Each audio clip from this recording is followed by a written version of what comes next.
In the last video about rhoticity, rhotic accents and non-rhotic accents, I talked a little bit about how R sounds can get into the vowel sounds of different dialects, and I thought I'd talk a little bit more about that in this video. So to get away from the non-technical, R sound vocabulary, I'm going to use this term liquid consonants.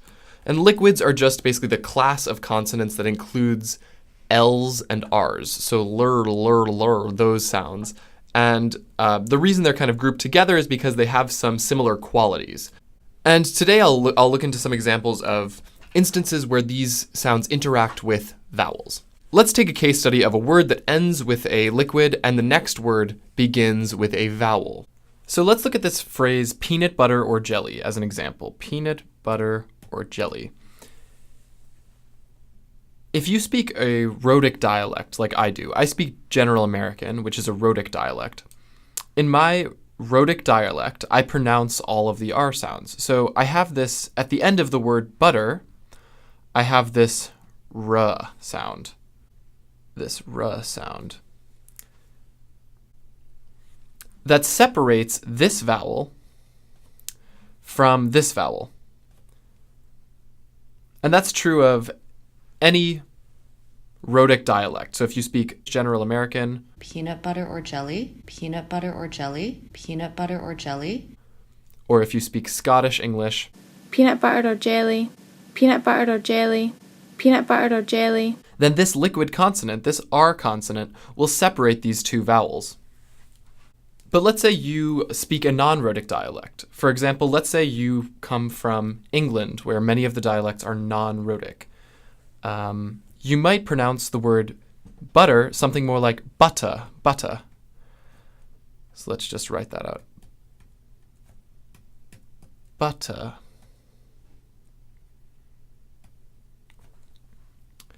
You can see the R is left out here. So if you speak an English dialect like Scouse dialect from Liverpool, or if you speak received pronunciation, you might omit that final rhotic consonant at the end. You omit that final R sound. Well, if that's the case, how do you separate these two vowels from each other? What is it that's actually creating the syllabic boundary or the word boundary between the second syllable of butter and this vowel in or? So one thing you could do to separate these two words is to stop the airflow with your glottis, basically closing your throat to stop the airflow, to separate the vowel from the second syllable of butter from the vowel in or. And we actually have very fine motor control over the muscles in our throat. We call this consonant sound a glottal stop. And this is what it looks like in IPA, a glottal stop. So this just means you're closing your throat. And you can think of a glottal stop as kind of the sound that you make when you say uh-oh. You can feel your throat closing, uh-oh, uh-oh. It's what distinguishes it from the sound oh, oh, uh-oh. It's the closure of the glottis in your throat. And that's one way that you can separate butter and or if you're a speaker of a British English dialect that's non-rhotic. So that would sound like peanut butter or jelly, peanut butter or jelly. And actually, the word or really begins with a glottal stop.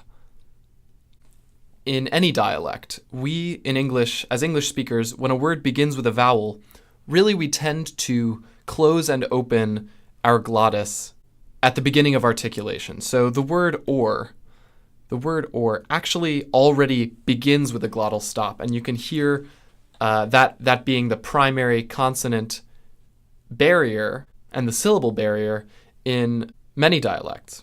So you could hear this in Welsh English, peanut butter or jelly, peanut butter or jelly, peanut butter or jelly. Or Trini English, peanut butter or jelly, peanut butter or jelly, peanut butter or jelly. Or Australian English, peanut butter or jelly, peanut butter or jelly. peanut butter or jelly, peanut butter or jelly. Just to name a few. But pretty much every dialect of English has glottal stops appearing at some point. So that's one way of creating a syllable boundary. But in a lot of cases, the liquid actually returns, even in these non-rhotic dialects, if the next word begins with a vowel. And we call this a linking R. Linking R. So even in non-rhotic dialects, a lot of times you'll see this R return if the next word begins with a vowel. So it's a kind of context-specific aspect of phonology. So you'll hear somebody who would normally say, butter. Normally they would pronounce it as butter. But if the next word begins with a vowel, then they'll pronounce it as butter. And you might not think of this intuitively, but you can picture somebody who speaks a British dialect saying butter or jelly, butter or jelly. Peanut butter or jelly, peanut butter or jelly. Peanut butter or jelly. Peanut butter or jelly. So this liquid that pops up even in these non-rhotic dialects, if the next word begins with a vowel, so if there's a vowel that follows, that's a linking R. It's kind of like a liaison that creates a syllable boundary where there normally wouldn't be one. Now, sometimes this linking R is actually overgeneralized. Overgeneralized by speakers of non-rhotic dialects. And they'll start putting the R sound in even where it doesn't normally exist. So it starts out with, the R is reinserted if the next word begins with a vowel. But sometimes it's overgeneralized so that the R sound starts to pop up in places where it never existed in the first place. So a lot of times you'll hear people say something like drawing instead of drawing. And this exclusively happens in non-rhotic dialects, where this linking R will be used in places where there wasn't even an R in the first place. And we call this an intrusive R, where you'll basically get a liquid consonant popping up to create a vowel boundary, even in a place where that liquid consonant never existed in the first place. So this intrusive R, you can find it in Brooklyn speech. Drawing. You can find it in Welsh speech. Drawing. You can find it in Scouse speech. Drawing. Australian speech. Drawing.